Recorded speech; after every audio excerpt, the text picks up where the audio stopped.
10-4 para sa Pilipino. 10-4 10-4 para sa Pilipino na nais umasenso ay 10-4 10-4 para sa Pilipino na nais na matuto Sa kultura, postura, literatura, agrikultura dapat tandaan sa batas trapiko, magaling sa sports, magnifico. Edukasyon, turismo, musika at sining, how to do at kung anong meaning, kahit ano ay kaya basta. Sama-sama, pagkaisa, sabay-sabay na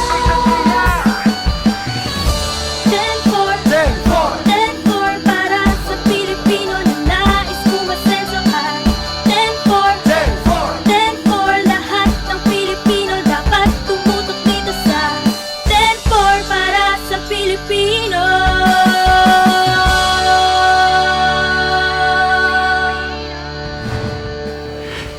Taong 2013, malalakas na bagyo ang naranasan ng Pilipinas. Mahirap ng balikan, kailangang magpakatatag at umasang hindi na ito mangyayari sa ating bayan. Sa tuwing pag-uusapan ng lindol, hindi maikakailang makakaramdam tayo ng takot, nerbiyos o pagkabahala. Anumang nararamdaman natin, kaya nating matuto at maging handa. Dito sa Metro Manila, pinaghandaan natin ang banta ng isang malakas na lindol na kung tawagin ay The Big One.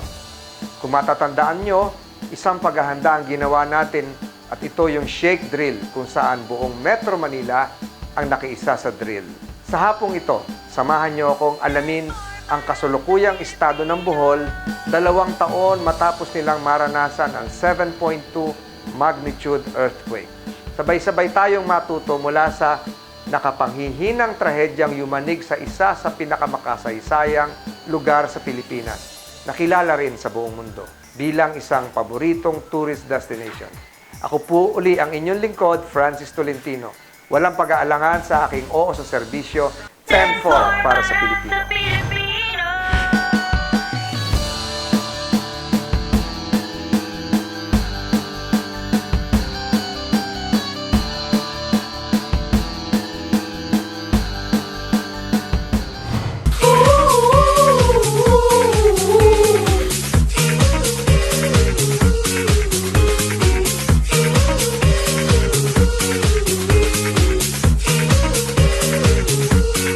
It's more fun.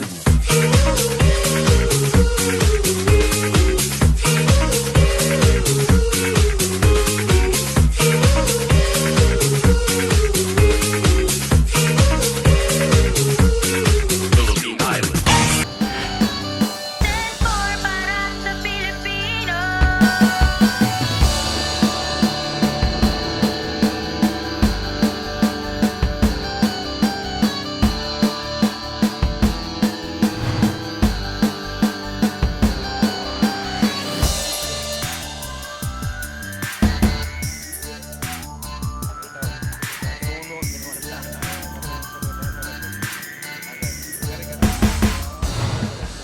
Bago po man dumating ang mga Espanyol, Amerikano at mga Hapon na nanakop sa Pilipinas, matagal lang may civilization ang mga tao sa Bohol.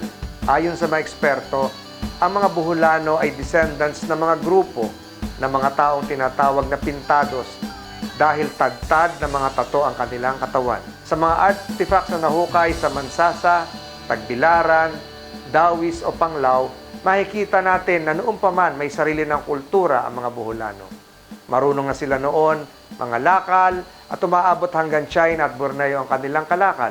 Ito ang dahilan kung bakit sanay silang makisalamuha sa mga dayuhan.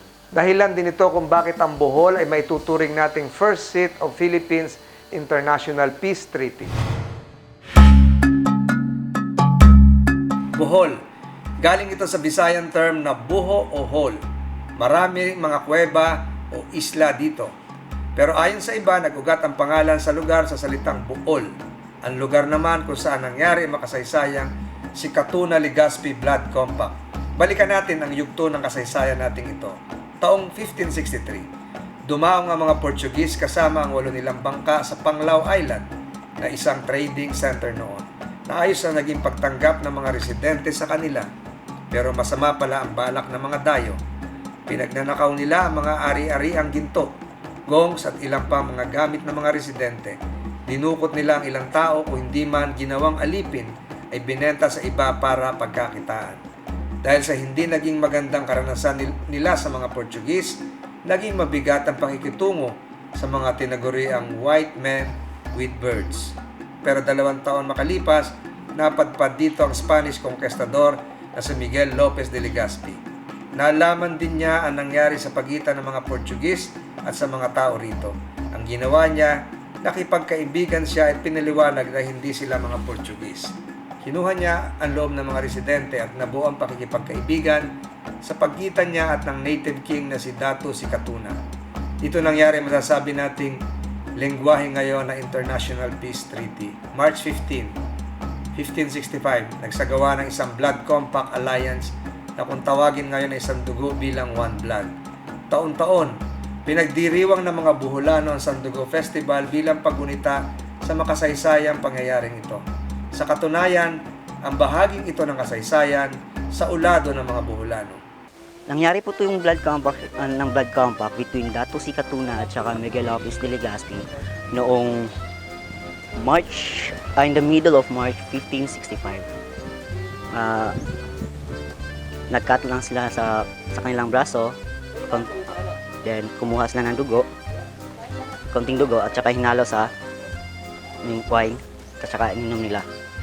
Then sumunod sa kanila yung mga tauhan ni Miguel Lopez de Legazpi, tauhan ni Datu si Katuna dito. Yan. Pero ito po yung second expedition na inorder ni King Philip II.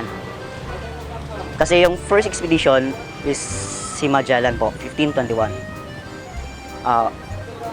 Nung nag-order si King Philip II ni kay Miguel Lopez de Legazpi, si Miguel Lopez de Legazpi nanggaling po sa Navidad, Mexico, taong November 21, 1564. Then, tsaka dumating dito siya sa Pilipinas, taong 1565. Unang daong niya is sa Cebu po. February 13, 1565. Hindi talaga ruta niya is Bohol po. Kaya lang napadpad siya dito sa Bohol kasi masama yung panahon. Galing siya sa Cebu, pumunta siya ng Camiguin Island, Leyte, Samar. Kaya siya umalis sa Cebu kasi si Miguel Lopez de Legazpi hindi welcome sa Cebu. Ang Sandugo Shrine na ito, hindi nawawala sa listahan ng must-see places ng mga turistang bumibisita sa Bohol. Ayon kay Rafael na araw-araw nandito, dahil sa kanyang sideline na pagbebenta ng mga souvenirs, maya't maya ang dating ng mga turista para magpa-picture at para malaman ang kasaysayan nito. Gaano po marami mga tumupunta? Minsan po, sa kadalasan po, mga 500 to 1,000.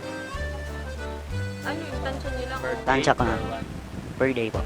At upang lalo para maging kaaya-aya ang lugar sa mga turista, balita ni Rafael, may magandang plano ang lokal na pamahalaan sa lugar. Yung city government natin po, may proposal na sila, may pera na daw. Sa baba, lagyan nila ng amphitheater, restaurant, tsaka yung ito po yung itong monument na to, ililipat doon katabi ng balon. Sa tingin niyo po ba mas mag-i-improve kapag nalipat na doon? Sa tingin ko. Kasi pero pag natapos na 'yon, tinatawag na Bohol Kingdom.